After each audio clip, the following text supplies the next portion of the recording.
Ricky Martin, I've heard you and Edgar Ramirez say that you felt you guys were destined to play Versace and Antonio in the Assassination of Gianni Versace American Crime Story. So, what's the story behind that? How did Ryan Murphy bring you guys together? Well, it's really funny because I've known Edgar for a while, and when Ryan Murphy called me, he goes, Ricky, I want to have dinner with you. So I went there. He goes, I have a project that I would love for you to be part of. But the thing is that Edgar had told me that he was going to be playing Gianni, and I was celebrating him. I had the opportunity to work with Ryan, on Glee, in an episode that he did for me. And I'm like, yeah, I'm sorry, Caps, that's fantastic.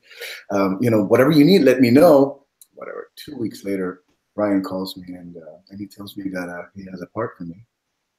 That it would be Antonio. And of course, I was screaming inside. I didn't show it, but I said, who's playing Donatella? Yeah, Penelope Cruz. No one knows, he said. No one knows but Penelope Cruz. I've known Penelope for many years. We've worked together in a very beautiful foundation in India. And so immediately, number one, the story was very important. There was so much, it was important what was going to be said in the story. But the fact that I was going to be surrounded by amazing, amazing group of actors and friends made it even more special. And when I told him, listen, I love Edgar, I love Penelope, Ryan started, he teared up because it just felt right. The stars were aligned for this to happen. Were you looking to get back into acting? Because I feel like there's a whole segment of fans who did not know that you were on General Hospital in the 90s.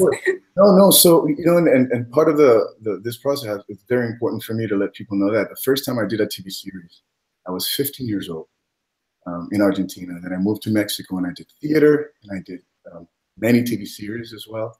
And I even did film. And then obviously what I've done on Broadway. For me, acting is extremely important. Obviously, I started surfing the music wave, which is something that will always be there. Music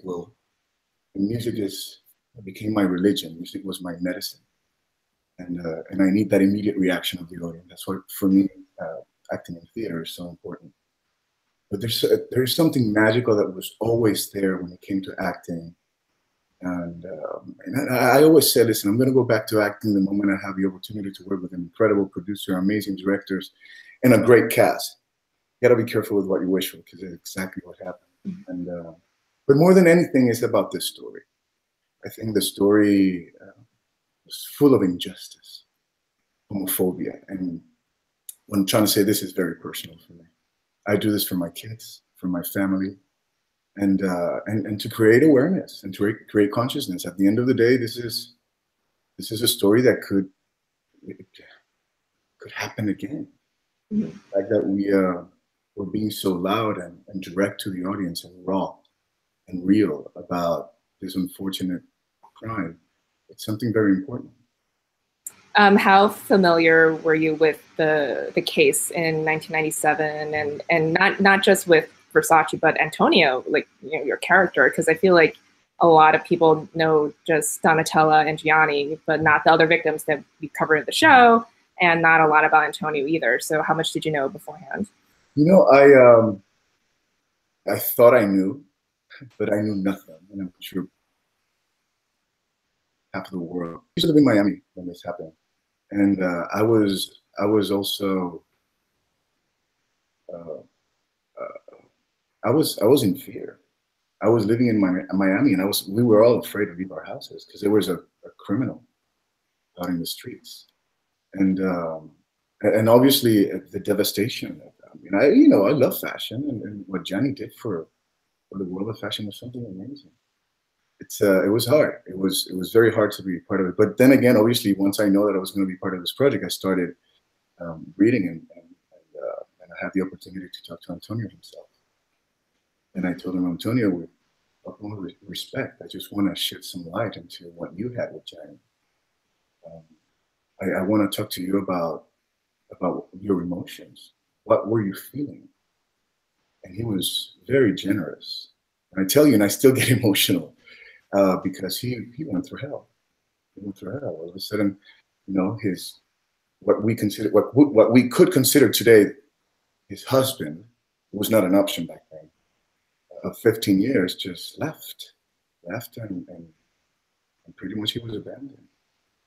So, what other insight did he give you into his relationship with Versace? Because you have to play so much of it without Versace, and it's so much of his despair and loss and grieving.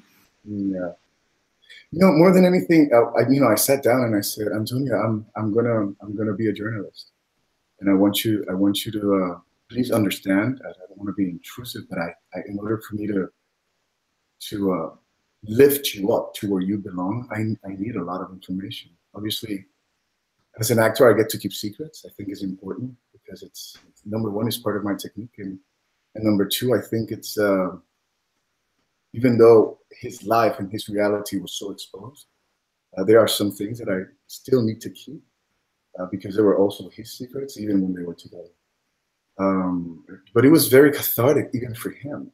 I mean, it must be extremely difficult to relive something that happened 20 years ago. Sometimes you think you heal from it, but not really. And he's a great man. He's a great man, and I think we did a really good job in showing the world the love that they had. Very unique, very free, very open-minded, but it was their dynamic. It was their love, and it must be respected. Mm-hmm. I love that you brought up playing a journalist and when you were talking to him, because one of my favorite scenes is when Versace brings Antonio to his advocate interview to come out.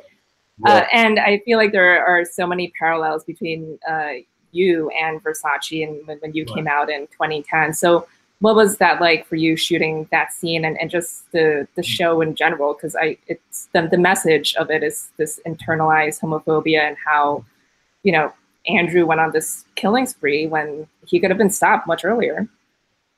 Well, it was very important. It's funny because then, you know, as an actor, I was now on the other side of the fence of most of the partners that I was dating when I was in the closet, and once again, it was extremely emotional. And for Edgar to see what this scene meant to me was extremely powerful. I lived in the closet for many years, and I created a sabotage to love from the people that I was dating at the time, and for self-love and dignity, and it was extremely powerful. I mean, and it's time to normalize this, and I wish more people with the power that Gianni had would do this. I mean, nothing happened after he came out. On the contrary, his art was there and accepted. And yes, and you know, doing the scene. Obviously, when I came out, you know, the love that I felt from the audience and social media was amazing. But when I was doing the scene, it was like, oh my God, I wish I could come out again, because it is extremely important, and that is one of the reasons why I said yes to this story. I mean, come on, to work with Penelope Cruz is beautiful. To work with Edgar, to work with Ryan, with Darren. And I didn't mention Darren before because I don't have scenes with him. But these are incredible actors, and they are fighters. They are fighters of justice. And as a member of the LGBT community, I thank them. Of course, I thank them. Was that scene or any other scene cathartic for you and what you had gone through? Yes, in the last episode, the level of sadness that I went through was I didn't even know I had that kind of emotion. When I'm in the cathedral and the priest mentions everybody but Antonio, when he comes and he says hi to Donatella and he says hi to the brother and the wife of the brother, and all of a sudden he comes to me, he doesn't let me shake his hands, was devastating. The suicide attempt. I was living as Antonio for almost 6-7 months that we were shooting this, and to kill Antonio in that last scene was something very powerful. You need to be brave to be able to find that vulnerability to get there. Obviously, the people behind the cameras, the directors, really helped me a lot, but it was sad, it was intense. And I remember after that, I called Penelope and I'm like, Penelope, I'm devastated. This is horrible. It was the actual last scene that we had to shoot. It was a day after the Golden Globes, this last Golden Globes. So yes, I was celebrating at the Golden Globes, but next day I had to commit suicide. So it was heavy. Penelope is always there, and she told me, Rick, this will pass. This is part of it. Eventually, you will bring another project will come your way, but you have to understand that now this is over. You have to move on. But I was really affected. I was really in it. It took me a minute to detach from. Do you think it was hard for you to compartmentalize because you felt such a personal kinship with the story? Without a doubt. I mean, it's where we all. I mean, as a gay man, not only living here in America, but all over Latin America and in the Middle East, there are a lot of men and women that are killing themselves because it's very difficult for them to accept themselves, accept their nature. Call it religion, culturally, it could be a thousand reasons why people are afraid to love themselves. With a simple subject as your sexuality, which is your nature. And doing this show just only reinforced the fact that I just need to be louder. And if I bring my kids into, for example, the cover of Architectural Digest with my husband is because I want people to see that, I have healthy kids and I have a beautiful family, beautiful modern family. When my kids ask me, Dad, is there a mom? Yes. You don't have a mom. You have two, actually. One that carried you and one that donated your eggs. So, but I also tell them we are part of a modern family. We have to be really proud of this. And it's very beautiful to go to Latin American countries and be able to share this because obviously the culture is even a little bit more conservative. But the amount of love that I receive on social media by people telling me, Rick, I read your book. And your book helped me understand my gay father, helped me understand my gay uncle, my aunt. And so it's part of my mission nowadays. I mean, with my foundation, I fight human trafficking, social justice, and in my personal life, I fight for human rights for the LGBT. Well, now that you have some distance since you finished the show and a couple months since the finale aired, how do you look back on this experience and what do you hope fans and viewers get out of the show? Like I said, a better understanding of how we feel and how we love. And what I love about this is that this show is going to be seen around the world. I mean, we've taken a lot of really solid steps towards equality, but some countries are really far from it. And I'm doing interviews with Middle Eastern journalists, and we're talking and we're being open about this subject. That is something that 10 years ago, maybe 5 years ago, was not an option. That was not going to happen.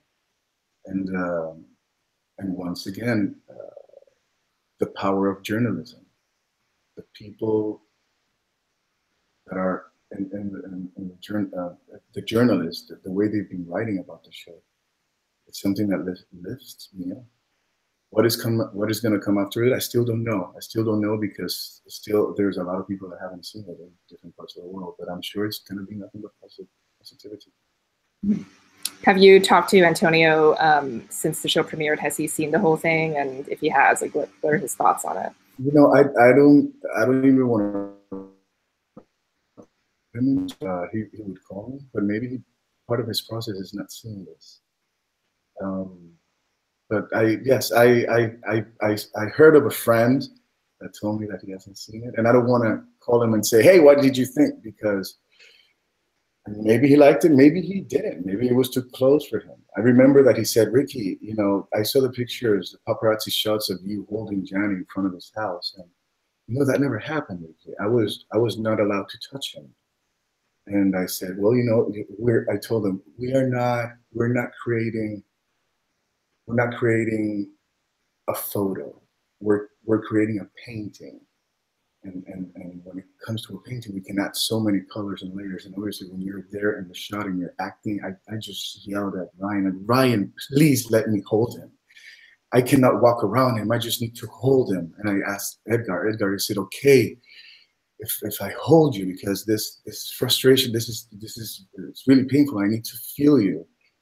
And it was the picture became like a La Pietà. You know, if you look at it, it has a very powerful religious, spiritual. The symbols of that scene are symbolic symbols. Sorry, it's very symbolic. The image of La Pietà in this episode. It's you guys were going for emotional truth, not factual truth, and because there's so many times you have to fill in the blanks because you don't know actually what happened. I really don't know what happened. But this happens after we shot. Obviously, there were paparazzis everywhere, and he saw the picture. He was like, "No, I didn't touch him," you know. And I told him, I needed to touch him. I'm sure that if you could have, you would have as well. And he was, yes.